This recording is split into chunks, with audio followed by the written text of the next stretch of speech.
13వ శ్లోకం 41 నుంచి 44వ ప్రశ్న వరకు.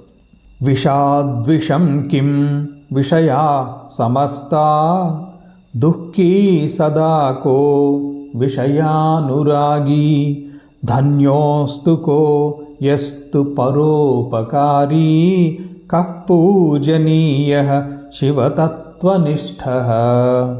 విషాద్విషం కిం, విషము కంటే ప్రమాదకరమైనటువంటి విషమేది? విషయా సమస్త, ఇంద్రియ విషయాలే విషము కంటే కూడా ప్రమాదకరమైనటువంటివి. ఇంద్రియ విషయములు, ఇంద్రియ సుఖములు.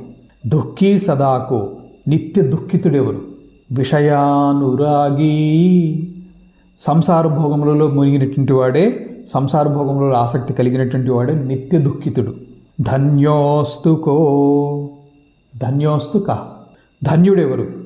యస్తు పరోపకారీ, పరోపకారవంతుడైనటువంటి వాడే ధన్యుడు అవుతాడు.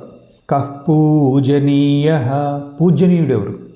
శివతత్వనిష్ఠః, శివతత్వంలో అంటే శ్రేయోదాయకమైనటువంటి పరమాత్మ తత్వనిష్ట కలిగినటువంటి వాడెవరైతే ఉంటాడో, అందులో నిమగ్నమైనటువంటి వాడెవరైతే ఉంటాడో అతడే పూజనీయుడు.